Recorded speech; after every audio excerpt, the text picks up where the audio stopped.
Gak peduli jenengan iku ngerti isinya pengajian maupun tidak mengerti isinya pengajian, wis pokoke teko, dateng, duduk, sendepel ya ndak apa-apa, kipas-kipas juga ndak apa-apa. Yang penting datang. Maka insya Allah Allah akan memberikan ketenangan dalam hidupnya. Banyak Pak.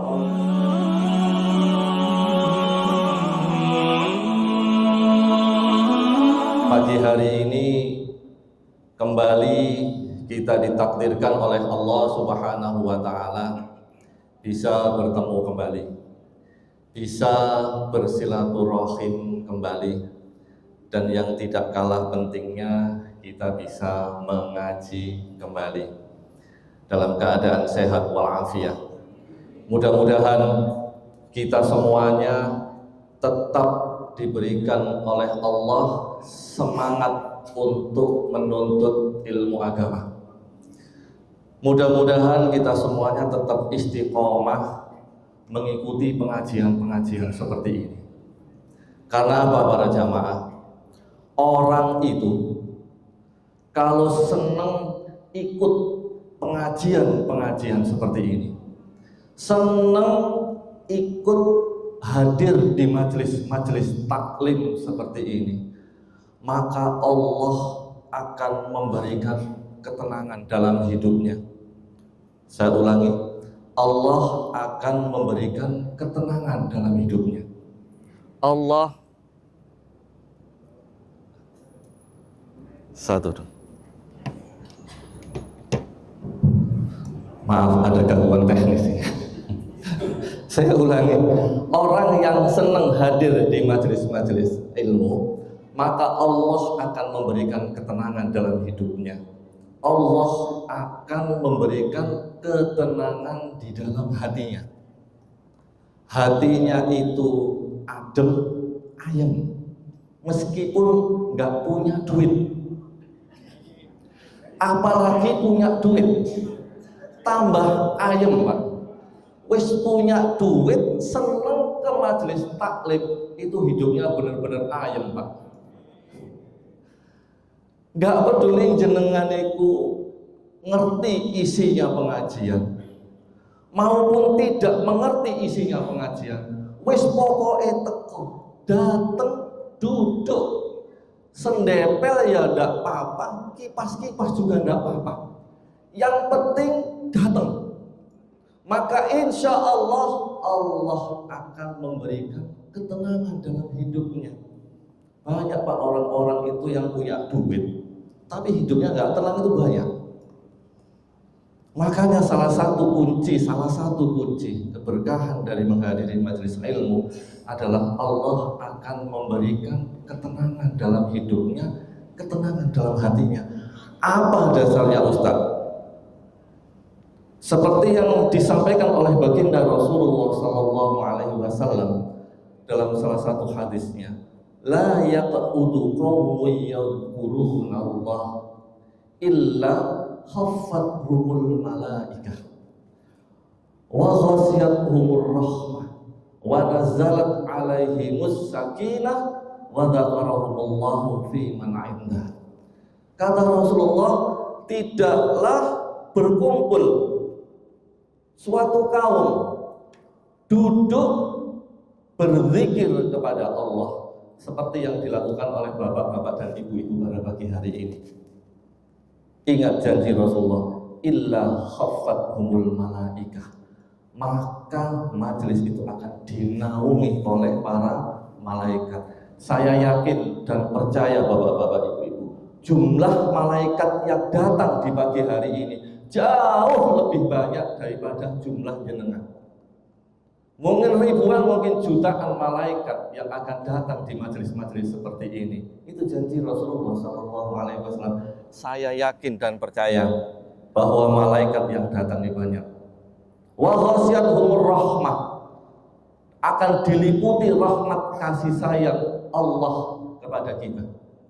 Nah, yang ketiga, wa nazalat alaihimus sakinah, Allah akan menurunkan ketenangan di dalam hati orang-orang yang duduk di majelis ilmu. Dan yang keempat, wa dzakarahumullahu fi man indah. Nama-nama kita itu akan disebutkan oleh Allah di depan para malaikatnya. Masya Allah.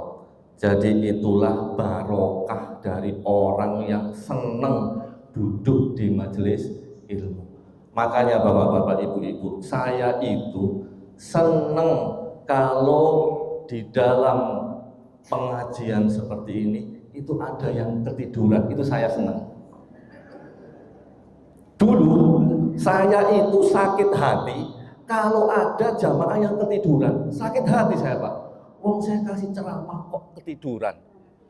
Sekarang saya enggak. Saya senang kalau ada jamaah yang ikut pengajian saya ketiduran. Itu artinya dia telah mendapatkan ketenangan dari Allah Subhanahu wa Ta'ala. Jangan dibangunkan, biarkan, kalau bisa dikipasi tambah tidur. Mungkin di rumah dia banyak masalah ngurusi anak, ngurusi pasangannya, ngurusi genteng bocor, ngurusi cicilan. Begitu datang di majelis ilmu, Masya Allah, hilang kabeh Pak masalah. Allah memberikan ketenangan kepada orang-orang yang hadir di majelis ilmu. Mudah-mudahan kita semuanya tetap istiqomah, tetap semangat untuk hadir di majelis-majelis ilmu seperti ini. Para jamaah yang dimuliakan Allah Subhanahu wa Ta'ala, mohon maaf ya, ada sedikit gangguan teknis ini. Bapak-bapak, ibu-ibu, para jamaah yang dimuliakan Allah Subhanahu wa Ta'ala, ilmu agama itu sangat penting dalam kehidupan kita. Mengapa ilmu agama itu sangat penting? Karena ilmu agama itu, bapak-bapak, ibu-ibu, seperti lentera yang menerangi jalan. Seperti sentolop ya. Sentolop yang membantu kita melihat dalam kegelapan. Tanpa ilmu agama, hidup itu seperti berjalan dalam kegelapan. Saya ulangi, tanpa ilmu agama, hidup itu seperti berjalan dalam kegelapan. Deladap. Tahu deladap ya? Nabrak nggak karu-karuan, wae ditabrak. Itu kalau hidupnya tanpa agama, semua orang ditabrak. Orang yang faham dengan agama, maka dia bisa membedakan ini benar, ini salah, ini bermanfaat, ini merugikan, ini jalan ke surga, ini jalan ke neraka. Itu orang kalau tahu, faham tentang agama. Makanya orang yang faham agama itu akan banyak mendatangkan kebaikan bagi kita, baik di kehidupan kita di dunia maupun di akhirat. Kalau kita faham agama, kenapa? Karena kita tahu jalannya. Siapa yang janji seperti itu? Baginda Rasulullah Sallallahu Alaihi Wasallam, "May yuridillahu bihi khairan yufaqihu fiddin." Barang siapa yang Allah kehendaki dia baik di dunia dan baik di akhirat, yufaqihu fiddin, maka Allah akan memahamkan dia dalam urusan agama. Makanya penting majelis ilmu seperti ini. Bahkan di hadis yang lain Rasulullah juga menyatakan, "Man salaka tariqan yaltamisu fihi ilma, sahhalallahu bihi tariqan ilal jannah." Barang siapa yang menempuh jalan dari rumah ke Masjid Agung ini, seperti bapak-bapak, ibu-ibu ini, menempuh jalan untuk datang di majelis ilmu, untuk menuntut ilmu, maka kata Rasulullah, sahhalallahu bihi tariqan ilal jannah. Allah akan memberikan kemudahan, Allah akan memberikan kemudahan baginya jalan menuju surga. Masya Allah. Para jamaah yang dimuliakan Allah Subhanahu wa Ta'ala, sekali lagi, itulah pentingnya kita menuntut ilmu. Beda bapak-bapak, ibu-ibu, orang yang punya ilmu dengan orang yang tidak punya ilmu. Itu beda. Siapa yang mengatakan ini? Allah. Di dalam surat Az-Zumar ayat 9. Allah Subhanahu wa taala berfirman tentang perbedaan antara orang yang punya ilmu dengan orang yang tidak punya ilmu. Orang yang mau menuntut ilmu dan orang yang tidak mau menuntut ilmu. Di situ Allah tegas menyatakan, "Qul hal yastawil ladzina ya'lamuna wal ladzina la ya'lamun." Katakanlah, apakah sama antara orang yang berilmu dengan orang yang tidak berilmu? Ini sindiran keras dari Allah. Ada yang guru bahasa Indonesia di sini? Angkat tangan yang guru bahasa Indonesia. Tidak ada ya? Pertanyaan yang kayak gini itu dalam pelajaran ilmu bahasa Indonesia, itu pelajaran SMP kelas 2, saya masih ingat itu. Namanya pertanyaan retoris. Apa? Pertanyaan retoris. Pertanyaan yang tidak membutuhkan jawaban. Itu namanya pertanyaan retoris. Nggak butuh jawaban, karena jawabannya sudah jelas. Dan di dalam Al-Quran, pertanyaan kayak gini tuh banyak sekali. Afala yaqilun, apakah kamu tidak berpikir? Afala yatadabbarun, afala yanzurun, afahasibtum annama khalaqnakum, apa kamu mengira bahwa kamu diciptakan dengan sia-sia? Itu pertanyaan-pertanyaan retoris, itu gaya bahasanya Allah di dalam Al-Quran. Ternyata dalam pelajaran bahasa Indonesia, kalau ada pertanyaan-pertanyaan yang bersifat retoris, itu menunjukkan tentang betapa pentingnya masalah itu. Itu yang pertama, menekankan tentang pentingnya masalah ilmu. Yang kedua, menggugah akal dan pikiran kita untuk merenung lebih dalam. Jadi Al-Quran itu memicu kita untuk merenung, Pak. Makanya banyak pertanyaan-pertanyaan yang bersifat retoris. Begitu ada pertanyaan retoris, kita disuruh merenungkan. Apakah sama antara orang yang berilmu dengan orang yang tidak berilmu? Kalau saya jawab, kira-kira jawabannya apa? Tidak sama. Beda. Beda antara orang yang berilmu dengan orang yang tidak berilmu. Contoh, biar bapak-bapak nggak ngantuk ini. Saya kasih contoh, cerita aja. Dulu, ketika saya masih menjadi seorang dokter muda. Dokter muda itu bukan dokter, Bu. Masih sekolah. Istilahnya dokter muda. Itu koas namanya, koasisten. Suatu hari saya itu dimintai tolong sama senior saya. Senior saya berhalangan hadir, saya disuruh batal. Kalau khotbah itu ada namanya batal. Apa Rizwan? Disuruh batalin. Tolong Dr. Nasir, bukan dokter, tolong DM Nasir, saya dibadali. Saya ada acara. Saya akhirnya menggantikan prakteknya dokter senior tadi, Pak. Praktek di daerah Krian sana. Begitu saya datang ke sana, Masya Allah, pasiennya banyak, Bu. Sumpek saya. Wadah, pas disuruh gantikan banyak pasiennya. Ya sudah, karena amanah saya laksanakan. Dulu boleh, sekarang nggak boleh. Undang-undang praktek kedokteran sangat ketat sekarang. Dulu masih diperbolehkan. Saya praktek, Pak. Satu pasien saya obati, saya periksa, saya obati, saya periksa, saya obati. Lancar, Pak. Pertama-tama lancar, Pak. Di tengah-tengah praktek, dilala. Apa dilala itu ya? Ya tiba-tiba di ruang tunggu ada anak umur 1 tahun, tiba-tiba kejang, Pak. Kejang-kejang gini. Semua pengunjung panik, Pak. Panik semua, kejang dia, nggak selesai-selesai di ruang tunggu. Akhirnya sama orang-orang digotong ke tempat praktek saya di atas meja di depan saya. Apa yang terjadi? Saya ikut panik, Pak. Baru kali ini ada dokter panik gitu, Pak. Panik saya. Bobo stres. Kenapa kok saya stres? Gara-garanya saya tidak tahu, tidak punya ilmu menangani anak kejang. Ilmunya belum sampai situ sudah dikasih, Pak. Jadi saya tidak punya ilmu tentang menangani anak kejang. Di depan saya ada anak kejang kejang umur 1 tahun. Panik, stres gara-gara saya tidak punya ilmu tentang kejang itu. Apa yang saya lakukan pada anak ini? Akhirnya terpaksa saya menggunakan ilmu kepepet. Ilmu sak kenee, ngawur. Apa yang saya lakukan? Saya ambil sendok, saya bebet dengan kasa. Kan gitu ya ibu ya? Diambil kasa, dibebet, mulutnya dibuka, diongkek, tek.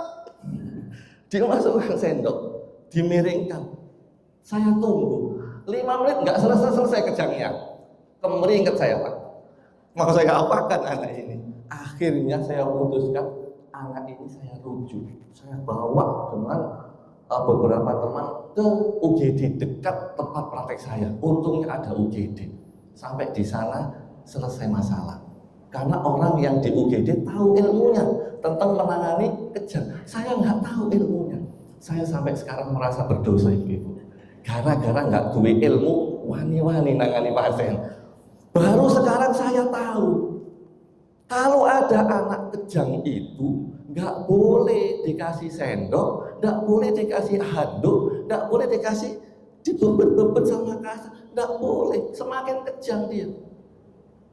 Makanya ibu itu kalau menghadapi anak kejang, cucunya kejang, jangan dibebet-bebet, tambah kejang dia.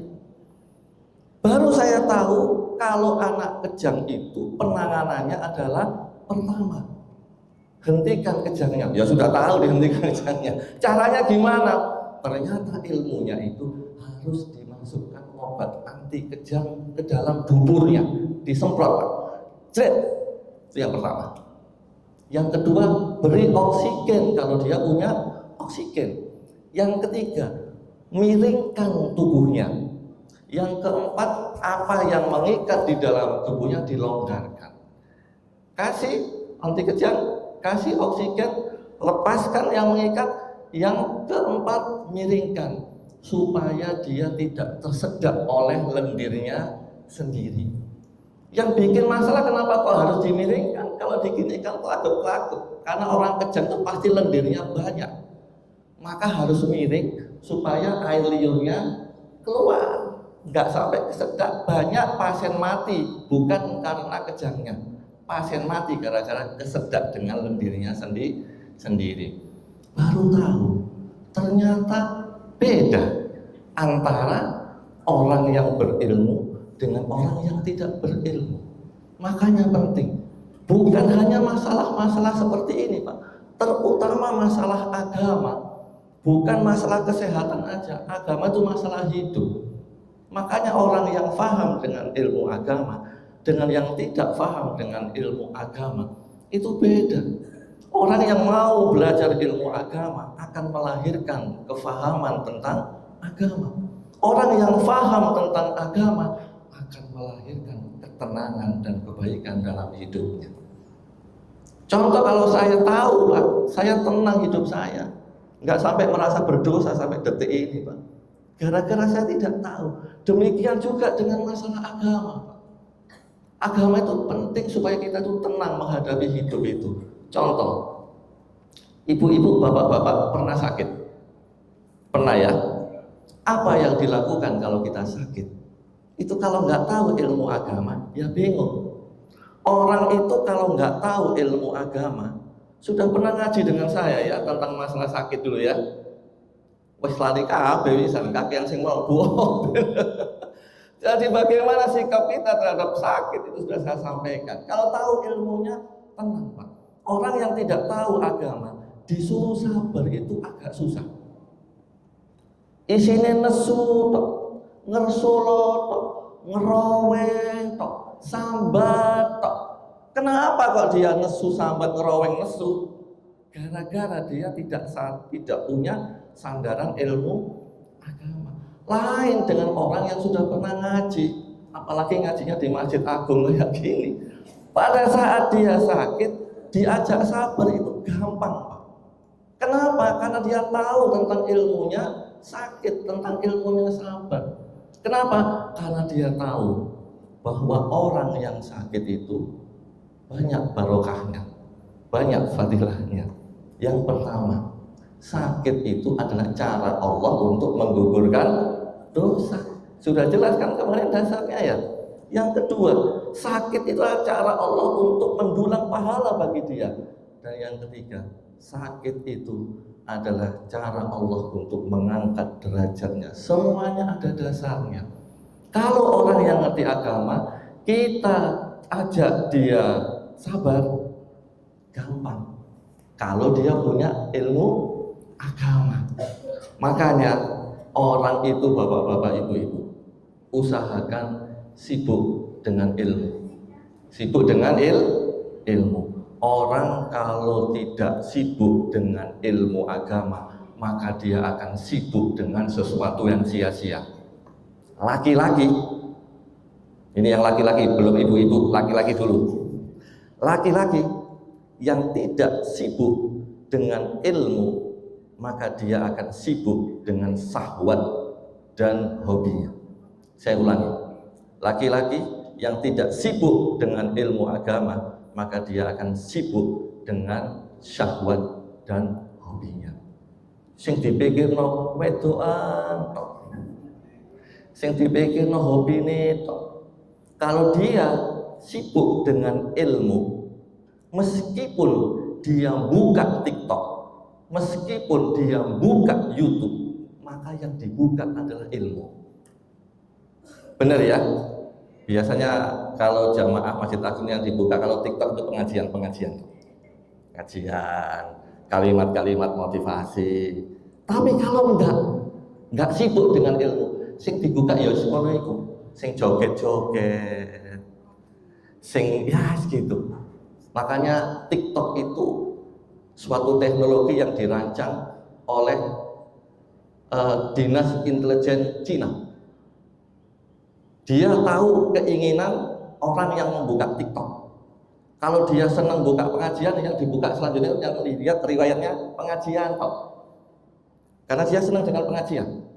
Tapi kalau yang dibuka itu adalah yang joget-joget, yang dibuka, kalau dibuka itu joget tok isi. Karena dia tahu keinginan dia. Makanya kalau ingin tahu dia ahli surga atau ahli neraka, silakan buka TikToknya. Begitu kita buka 10 kali bukaan, apa yang pertama itu? Berarti itulah kebiasaan dia sehari-hari.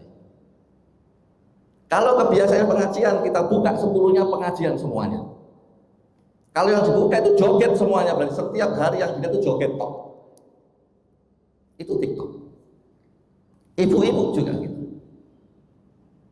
Perempuan yang tidak sibuk dengan ilmu, maka perempuan itu akan sibuk dengan prasangka dan perasaan-perasaannya.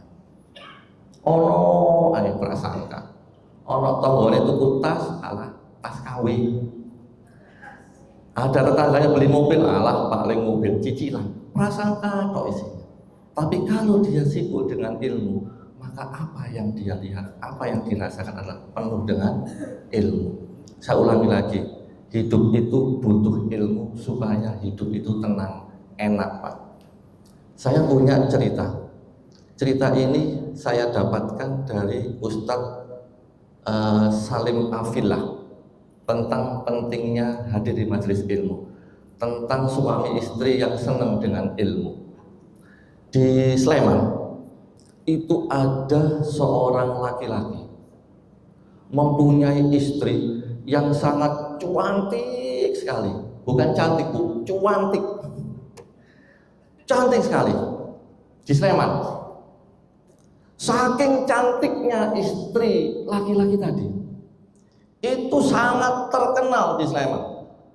Sampai-sampai orang-orang itu mengatakan gini, enak sekali bapak ini, sudah kaya, istrinya cantik sekali, pinter lagi, mantap, katanya orang-orang. Suatu hari laki-laki ini ketemu temannya yang kebetulan jamaah pengajian di suatu masjid di Sleman, kayak bapak-bapak ini. Ketemu temannya, kemudian ternyata laki-laki tadi curhat sama temannya yang ahli jamaah masjid, yang ahli pengajian tadi.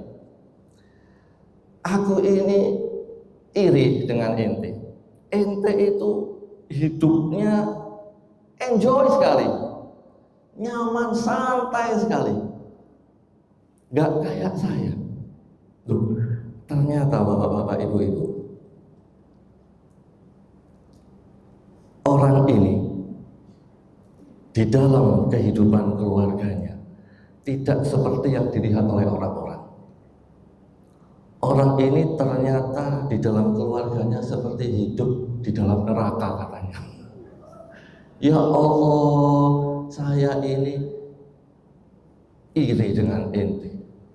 Setiap hari pulang pergi berdua ke masjid, pulang berdua, berangkat juga berdua. Masa ada yang pulang berangkat berdua, pulang sendirian?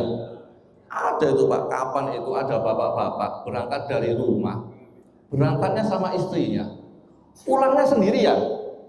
Sampai rumah baru sadar, loh aku tadi kan sama istri saya. Akhirnya, selalu mati di doaan ini, masalah satu. Begitu sampai rumah dia ingat, astagfirullahaladzim, saya tadi berangkat sama istri saya, kok sekarang pulang sendirian. Akhirnya Pak, dari rumah, dari Bluru, balik ke sini lagi, 1-2, balik ke sini lagi, ngambil istrinya. Untungnya istrinya masih ada, tidak digondol orang Pak. Istrinya masih ada, dan untung yang kedua, ternyata istrinya masih bisa tersenyum. Itulah untungnya punya istri yang rajin ngaji Pak. Jadi ngerti agama, nggak gampang marah, nggak gampang nesu. Nek ono wong wedok, jik gampang marah, gampang nesu, berarti gak tahu melok ngaji. Begitu sampai, alhamdulillah istrinya masih ada. Yang kedua, istrinya masih bisa tersenyum, pulang dengan tersenyum. Loh, orang tadi itu iri Pak dengan kehidupan tadi. Saya nggak pernah merasakan kehidupan saya. Istri saya itu, masya Allah, ruwewel cerewet, senengane ngamuk tok. Kalau bicara beberapa oktav daripada kata-kata saya, lebih tinggi daripada saya. Rumah itu seperti negara di dalam negara. Jadi dia punya kepala negara. Siapa kepala negaranya? Istrinya Pak, yang cantik tadi. Singkat cerita, akhirnya istrinya dicerai. Buat apa saya punya istri cantik, tapi setiap hari nyakitin hati saya, mengomeli saya, marahi saya tak ada harganya. Saya cerai, dicerai. Saya ingin cari istri yang santun, yang sopan, yang nggih sendiko dawuh. Nah, yang kayak gitu yang saya cari. Benar Pak. Begitu cerai, tidak lama kemudian laki-laki ini kawin lagi. Tahu yang dikawin siapa, yang dinikahi siapa? Yang dinikahi adalah pembantunya. Karena dia tahu pembantunya itu orangnya santun, baik hati dan tidak sombong. Kawin dia sama pembantunya. Setelah kawin, hidup keluarganya baik Pak. Ya enak, senang sekali suaminya, masya Allah, kok gak bian-bian yo. Saya dapat istri yang santun, enak diajak ngomong, gak marah-marah, gak rewel, gak cerewet. Itu awal-awalnya Pak. Dengan berjalannya waktu, ternyata sifat asli istrinya muncul Pak. Cerewet juga, rewel juga, yang ngamukan, yang ngambekan. Bahkan lebih galak istrinya sekarang daripada istrinya yang dulu. Sifat aslinya muncul dia. Akhirnya dia pikir, astagfirullahaladzim, lebih enakan yang dulu. Meskipun cerewet tapi cantik. Nah sekarang enggak wes gak cantik, cerewet. Akhirnya dicerai juga Pak. 2 kali cerai dia. Setelah cerai yang kedua, dia menemui temannya yang ahli pengajian tadi, yang senang jamaah di masjid tadi. Ketemu, saya sudah cerai 2 kali, gagal pernikahan 2 kali. Gimana? Tolong saya dikasih nasihat. Udah nggak usah pakai nasihat, Mas. Ayo sekarang ikut saya bergabung ke pengajian di Masjid Sleman. Ikut pengajian Pak, bapak tadi, laki-laki kaya tadi yang 2 kali cerai tadi. Ikut pengajian di situ. Qadarullah Pak. Setelah ikut pengajian dia tahu Pak, sebelumnya tuh belas gak ngerti agama. Gak tahu melok pengajian, nang masjid yo gak tahu. Wis urusane uang, tok, duit, tok, pekerjaan, tok. Setelah dia ngaji dapat ketenangan. Qadarullah, di tengah-tengah pengajian dia dapat jodoh, sama-sama ngaji ya. Akhirnya nikahlah yang ketiga. Dapat jodoh yang sama-sama seneng ngaji. Disitulah dia mulai mendapatkan pencerahan. Oh begini ya, pengajian itu ternyata penting. Dapat ilmu banyak, hidup itu tenang, hidup itu padam. Jalannya jelas, ini benar, ini salah, ini manfaat, ini nggak manfaat. Tahu dia. Dia jadi tahu saat itu Pak. Ternyata tidak ada seorang istri yang sempurna. Wah itu senang tuh, alhamdulillah. Tidak ada istri yang sempurna. Pun sebaliknya tidak ada suami yang sempurna. Yang ada adalah sama-sama tidak sempurna. Yang kita lakukan bukan mendepak dia, bukan. Yang kita lakukan adalah menutupi ketidaksempurnaan satu sama lain. Kita harus memperbaiki kekurangan istrinya. Ono sing istriku meneng tok, ono sing bojoku cerewet tok, ya macam-macam, ya istrimu ae. Biasanya nek istrine pendiam, suaminya banyak omong. Biasanya nek suaminya pendiam, istrinya yang banyak omong. Kalau istrinya pelit, biasanya suaminya loman. Kalau suaminya pelit, istrinya yang loman. Sering seperti itu, saling menutupi. Dia sadar bahwa ternyata setiap keluarga itu punya ujiannya masing-masing. Tidak ada keluarga itu, rumah tangga itu yang nggak rumit. Semuanya rumit. Kalau sederhana itu bukan rumah tangga, tapi rumah makan. Rumit itu rumah tangga. Kalau sederhana itu bukan rumah tangga, tapi rumah makan. Ingat kata-kata saya itu.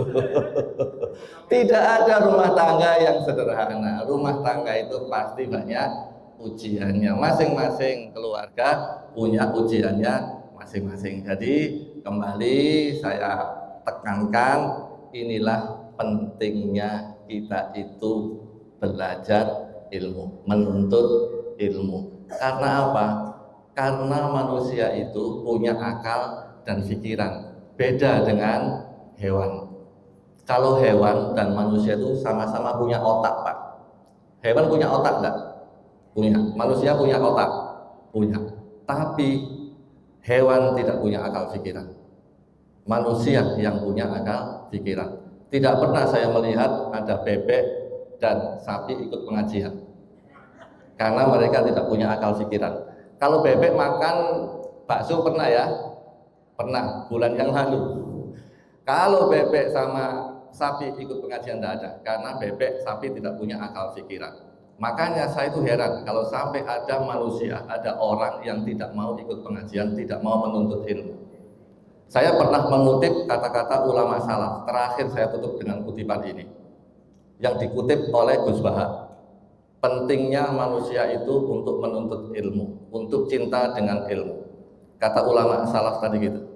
Idza aratta an ta'rifal insan annahul insan. Apabila kalian ingin tahu apakah seseorang itu manusia, seberapa besar manusia, maka undur ila mahabbatil iman. Maka lihat mahabbatil ilmu, sejauh mana cintanya dengan ilmu. Apabila kullama zadat mahabbatil ilmu zadat insaniyah, semakin dia cinta dengan ilmu, maka semakin besar sifat kemanusiaannya.